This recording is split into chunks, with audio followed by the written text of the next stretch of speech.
스가랴서. 이 책은 바벨론 포로 생활이 끝나고 예루살렘으로 돌아온 후를 배경으로 합니다. 우리는 에스라서에서 스가랴와 학개가 백성들에게 성전을 재건하고 하나님의 약속들이 성취되는 것을 기대하게 하고 동기부여하는 모습을 보았습니다. 그리고 오래전 예레미야 선지자는 이스라엘의 포로 생활이 70년간 지속되지만 그 후에는 하나님의 임재가 새 성전에 회복되고 하나님의 나라와 메시아의 통치가 모든 민족에 임할 것이라고 예언했죠. 이 책의 서두에 나오는 날짜들은 바로 그 70년이 거의 다 찼다는 것을 보여줍니다. 그러나 돌아온 고국에서의 삶은 힘겨웠고 이 약속들은 하나도 실현될 것 같지 않았습니다. 왜일까요? 스가랴서는 바로 그 이유에 관해 설명합니다. 이 책은 꽤 명확한 구조로 되어 있습니다. 도입부에서 전체적인 어조를 설정한 뒤 스가랴가 꿈에서 본 많은 환상이 소개되고 7장과 8장에 이르러 결론을 맺습니다. 그리고 다음에 나오는 두 부분 역시 많은 시와 예언으로 이루어져 있습니다. 그럼 이제 이 책의 구성을 자세히 살펴보겠습니다. 첫 부분은 스가랴가 동시대인들에게 던지는 도전의 말씀으로 시작됩니다.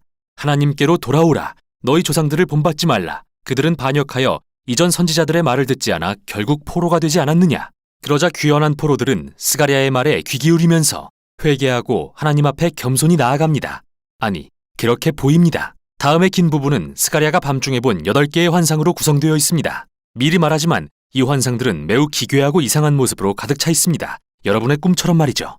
하나님이 그분의 백성에게 상징적인 꿈을 통해 말씀하시는 방법은 매우 오래됐는데요. 창세기로 거슬러 올라가면 야곱, 요셉, 그리고 바로의 꿈이 등장하죠. 이 꿈들은 당대에 일어난 사건들의 의미를 부여할 뿐만 아니라 미래를 내다보는 창문이 되기도 했습니다. 그럼 이제 스가랴가 꿈에서 본 환상들을 살펴볼까요? 이 환상들은 아주 멋진 대칭 구조로 배열되어 있습니다. 첫 번째와 마지막 환상은 각기 4명의 말탄자들에 대한 것으로서 그들은 마치 하나님을 대신하여 세상을 순찰하는 경비대원들 같습니다. 이것은 하나님께서 모든 민족을 세심하게 살피고 계신다는 것을 표현하죠. 그들은 온 세상이 평화롭다고 보고하는데 스가랴의 시대에 이것은 하나님이 페르시아를 일으켜 바벨론을 정복하고 평화를 가져오게 하신다는 걸 가리킵니다. 그런데 여기서 질문이 생깁니다. 70년간의 이스라엘의 포로 생활이 거의 끝나갑니다. 그럼 지금이 메시아의 나라가 예루살렘에 임할 때일까요? 하나님은 그 약속을 반드시 성취하기로 하셨다고 말씀하시지만 그 시기에 대해서는 대답하지 않으시죠. 두 번째와 7번째 환상은 짝을 이루어 둘 다 이스라엘을 결국 포로가 되게 했던 과거의 죄를 상기시킵니다. 두 번째 환상은 뿔들에 대한 것으로서 이스라엘을 공격하고 흩트린 나라들인 아수르와 바벨론을 상징하죠. 하지만 이 뿔들, 즉 제국들도 결국 한 무리의 대장장이에 의해 흩어지게 되고 그건 페르시아를 상징합니다. 7번째 환상은 광주리 안의 한 여인에 대한 것으로서 이 여인은 이스라엘이 수세기 동안 언약에 불순종했던 것을 상징한다고 전해지는데요. 이내 그녀는 학과 같은 날개로 바람을 일으키는 2명의 여인에 의해 바벨론으로 옮겨집니다. 참 이상한 이야기죠. 세 번째와 6번째 환상은 또한 짝을 이루며 둘 다 새 예루살렘의 재건에 대한 것입니다. 여기 한 남자가 도성을 측량하고 있는데요. 이것은 예루살렘은 재건되고 모든 민족의 등불이 될 것이며 그들은 하나님의 백성과 함께 예배하게 될 거라는 하나님의 약속을 상징하죠. 다음으로 6번째 환상은 새 예루살렘 주위를 날아다니며 도둑질과 거짓말하는 자들을 심판하는 두루마리에 대한 것입니다.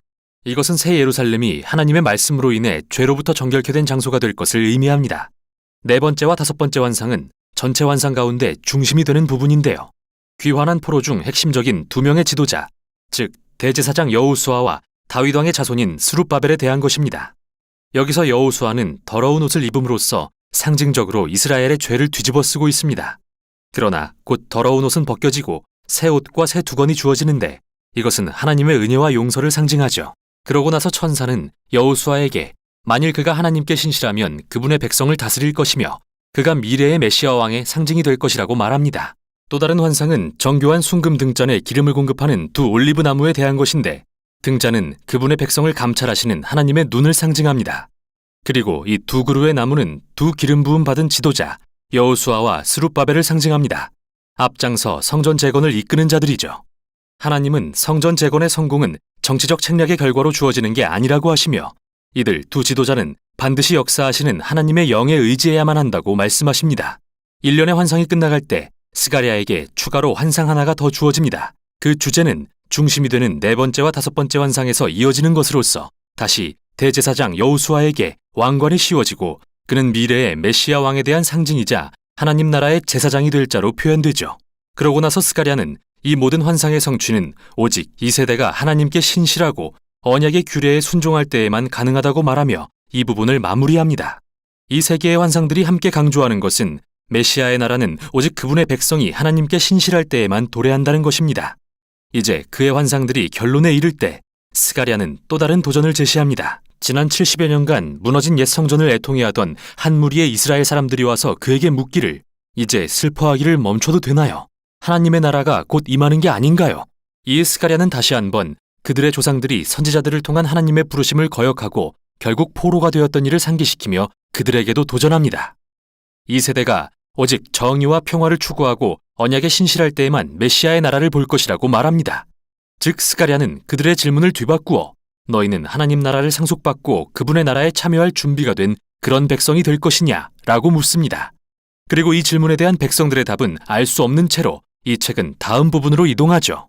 이 마지막 두 부분은 1장부터 8장까지와는 매우 다릅니다. 각 부분은 마치 만화경을 보듯 미래의 메시아의 나라에 대한 다양한 시와 모습으로 구성되어 있는데요. 먼저 9장부터 11장까지는 장차 오실 겸손하신 메시아 왕에 대해 묘사합니다. 그분은 나귀를 타고 새 예루살렘으로 와서 열방 가운데 하나님의 나라를 세우실 것입니다. 그러다가 갑자기 이 왕은 이스라엘의 양떼를 이끄는 목자로 표현되는데 그분은 먼저 자신의 백성에게 거절당하고 다음에는 역시 목자들로 표현되는 이스라엘 지도자들에게 거절당하십니다. 하나님께서 이스라엘을 이런 부패한 목자들에게 넘기신다는 건데요. 여기서 의문이 생깁니다. 이스라엘은 영원히 그들의 왕을 거절할까요? 마지막인 12장부터 14장은 아니라고 말합니다. 이 부분은 미래의 메시아의 나라에 대한 시와 모습으로 구성된 또 다른 모자이크로서 새 예루살렘을 하나님의 공의가 마침내 모든 민족의 악을 대적하여 물리치시는 장소로 묘사하는데요. 이는 요엘서와 에스겔서에 나타난 주제와도 매우 비슷합니다. 그런데 하나님은 그분의 백성들의 마음속에 있는 불순종 또한 대적하실 것입니다. 하나님은 그들에게 자신의 영을 부으시어 그들이 메시아로 오신 목자를 반역하고 거절했던 사실을 회개하며 슬퍼하게 할 것이라고 하십니다. 마지막 장의 결론은 새 예루살렘이 모든 민족이 모이는 장소가 되는 것인데요. 이 도시는 새로운 에덴 동산이 되고 성전에서 흘러나오는 생명수의 강은 모든 피조물의 치유를 가져다 줍니다. 이 책은 이렇게 끝이 납니다. 그리고 스가랴는 우리에게 1장부터 8장과 9장부터 14장의 관계에 대해 생각할 여지를 남기는데요. 여기서 핵심은 바로 후반부에 나오는 이 미래의 메시아의 나라는 전반부의 요지와 같이 하나님의 백성이 언약에 신실할 때에만 도래하리라는 것이죠. 스가랴서를 읽는 것은 롤러코스터를 타는 것 같습니다. 환상과 시들은 특이한 모습으로 가득 차 있고 생각의 흐름이 비선형적이죠. 이게 바로 중요한 점인데요. 이 책은 역사나 우리의 인생처럼 항상 질서정연한 형식에 맞아떨어지지 않습니다. 하지만 선지자들은 우리에게 자신의 목적을 따라 역사를 이끌고 계시는 하나님의 손길을 잠시나마 보여줍니다. 궁극적으로 스가랴는 우리를 혼돈 너머를 바라보며 장차 임할 하나님의 나라를 소망하도록 초대하고 그래서 현재에 충실하도록 동기를 부여합니다. 이것이 바로 스가랴서의 내용입니다.